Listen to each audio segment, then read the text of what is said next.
जय हिंद दोस्तों, आपके अपने YouTube चैनल जनता की बातें में आपका स्वागत है। आज हम सहारा इंडिया के बारे में बात करने वाले हैं। भारत की वह कंपनी जिसके पास भारत के हर घर का पैसा, हर गरीब मध्यम परिवार का पैसा है। भारत की वह कंपनी जो टीम इंडिया का 11 साल तक स्पॉन्सर करती है। जो सहारा इंडिया भारत की इतनी बड़ी कंपनी हुआ करती थी, वह आज कैसे डूब गई, इसके बारे में मैं पूरी जानकारी देने वाला हूं। तो वीडियो को अंत तक देखें ताकि आपको पूरी जानकारी मिल पाए। सबसे पहले मैं आपको सहारा इंडिया के मालिक सुब्रत राय के बारे में बता देता हूं।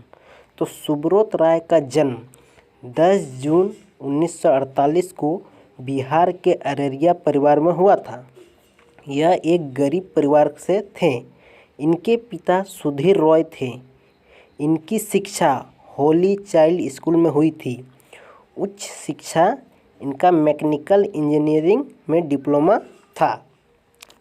सुब्रत राय का करियर शुरुआत में नमकीन स्नैक्स बेचकर किए थे। 1978 में गोरखपुर के एक छोटे से ऑफिस से सहारा की नींव रखी गई थी। जो सहारा का पहला जो नींव रखा गया वह गोरखपुर से रखा गया। लाखों लोग इससे जुड़ते गए। भारत के विभिन्न राज्यों में इनका ब्रांचेज बढ़ता गया। इनकी बिजनेस पॉलिसी बहुत अच्छी थी कि लोग इस पर विश्वास करने लगे। सहारा ने एजेंट के जरिए लोगों से पैसा इकट्ठा करना शुरू किया। उस समय लोगों के पास ज़्यादा बैंक अकाउंट नहीं होते थे, मगर वह दिन के 100 से 200 रुपया कमाते थे, जो उसमें से 20 से 40 रुपया सहारा में जमा करने को एजेंट के द्वारा बोला जाता था कि आप जमा करें, साल में आपका पैसा डबल हो जाएगा। लोग लालच में आकर पैसा को जमा भी करने लगे और उनको समय के साथ डबल पैसा भी मिलने लगा, जिससे लोगों को उन पर विश्वास होने लगा और लोग इसका प्रचार प्रसार करने लगे कि सहारा कंपनी में पैसा जमा करें, वो डबल पैसा देगी और समय पर पैसा देगी, पैसा डूबने वाला नहीं है। लोग स्वयं ही प्रचार करने लगे, कंपनी को प्रचार नहीं करना पड़ा। तो इसके बारे में क्या क्या प्रक्रिया हुई, कैसे सहारा कंपनी डूब गई, इसका पैसा कब मिलेगा, इसके बारे में मैं आपको बताने वाला हूँ।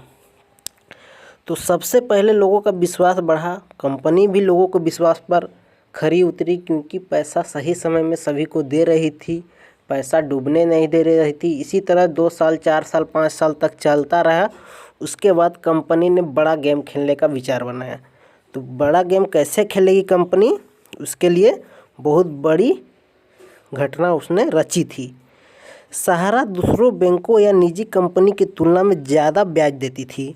जो पूर्व में जो सहारा इंडिया कंपनी थी, वह जो बैंक थी, निजी जो कंपनी थे, उससे अधिक ब्याज देती थी, जिससे लोगों को और भी विश्वास बढ़ गया और लोग लालच में आकर पैसा भी जमा करने लगे। इसके साथ साथ इनका बहुत सारा जो पॉलिसी था वह भी चलता था, जैसे डेली था, मंथली था, क्वार्टरली था, एफडी जैसी सुविधाएं लोगों को देती थी। शुरुआती दौर में तो लोगों को 6 से 12% तक भी ब्याज मिलता था। कंपनी के पास लगभग 2 से 2.5 करोड़ लोगों का पैसा 24,000 करोड़ जमा था। बहुत सारे पैसे जमा हो गए थे, बहुत सारे लोग आ भी गए थे, जिससे कंपनी को बहुत सारी प्रॉफिट भी होती थी, जिससे लोगों को विश्वास बढ़ा और कंपनी ने विचार किया कि अब लोगों को अधिक से अधिक मात्रा में अपने साथ लाना पड़ेगा, क्योंकि लोगों को अब विश्वास हो गया। तो कंपनी ने बड़ा गेम खेला कि अब इसको शेयर मार्केट में उतारा जाए। तो कंपनी ने निर्णय लिया कि अब मुझे शेयर मार्केट में उतरना चाहिए। तो शेयर मार्केट में उतरने के लिए कंपनी ने अपना आईपीओ, जो आईपीओ होता है, क्योंकि आप जान ही रहे हैं कि शेयर मार्केट में उतरने के लिए आपको पूरा विवरण सेबी को देना पड़ता है। तो जो सहारा इंडिया कंपनी है, वह शेयर मार्केट में उतरने के लिए सेबी को अपना पूरा विवरण दे दी। और नियम भी है कि अगर आप शेयर मार्केट में उतरते हैं तो मनी सिक्योरिटी के तौर पे आपको कुछ पैसा जमा करना पड़ता है, तभी जाके आप शेयर मार्केट में उतर सकते हैं। तो चूँकि सहारा इंडिया के पास लगभग 2 से ढाई करोड़ लोगों का 24,000 करोड़ पैसा जमा था, तो उसको पैसा जमा करने में कोई टेंशन नहीं था, इसलिए उन्होंने सिक्योरिटी मनी के तौर पर सेबी के पास कुछ पैसा जमा कर दिए। तो सेबी ने स्पष्ट सवाल किया कि यह पैसा आपके पास कहाँ से आया। तो सहारा इंडिया ने जवाब दिया कि हमने यह पैसा मनी सिक्योरिटी के तौर पे बहुत सारे लोगों से जमा किए हैं, क्योंकि मेरा एक सहारा इंडिया कंपनी चलता है। तो सेबी ने स्पष्ट पूछा कि जिन जिन लोगों ने आपके कंपनी में पैसा जमा किया है उसका लिस्ट दिखाया। तो सहारा इंडिया इसी में फंस गई, क्योंकि उनके पास सटीक विवरण नहीं था, क्योंकि सहारा इंडिया में बहुत सारे गलत लोग अपना ब्लैक मनी को वाइट करने के फिराक में थे, क्योंकि इसमें टैक्स से वो बचना चाह रहे थे। इसलिए सेबी को शक हुआ और सहारा इंडिया के बारे में विस्तार पूर्वक जानकारी प्राप्त की और उसके पूरे जो दस्तावेज है उसको अच्छी तरह से खंगाला और जानने का प्रयास किया कि किन किन लोगों का पैसा इसमें जमा किया गया है, जिससे सहारा इंडिया परेशान हो गई और उन्होंने अपने जो गलत काम किए थे उसको पकड़ा गया।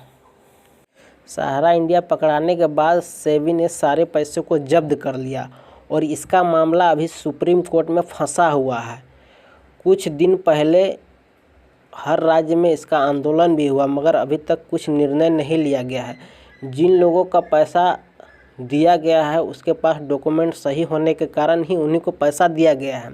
आप यहाँ देख भी सकते हैं कि झारखंड में विधानसभा जो सत्र पूर्व में चले थे उसमें भी सहारा इंडिया के मुद्दे को विपक्ष के द्वारा उठाया गया था। तो सरकार ने स्पष्ट जवाब दिया था कि यहाँ देखिए, यहाँ पर दिया हुआ है ना, स्पष्ट जवाब दिया था कि हमने सहारा इंडिया कंपनी को अपने स्तर से पूछा है कि झारखंड के बहुत सारे गरीब लोगों का पैसा फंसा है, वह कब दिया जाएगा। तो उन्होंने स्पष्ट जवाब दिया कि सहारा इंडिया का सारा पैसा सेबी के पास सुरक्षित है।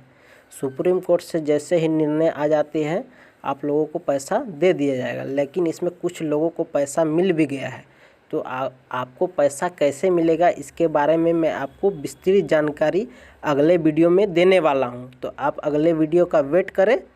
तो अगर आपको वीडियो अच्छी लगी हो तो प्लीज़ चैनल को सब्सक्राइब, लाइक और शेयर करना ना भूलिएगा।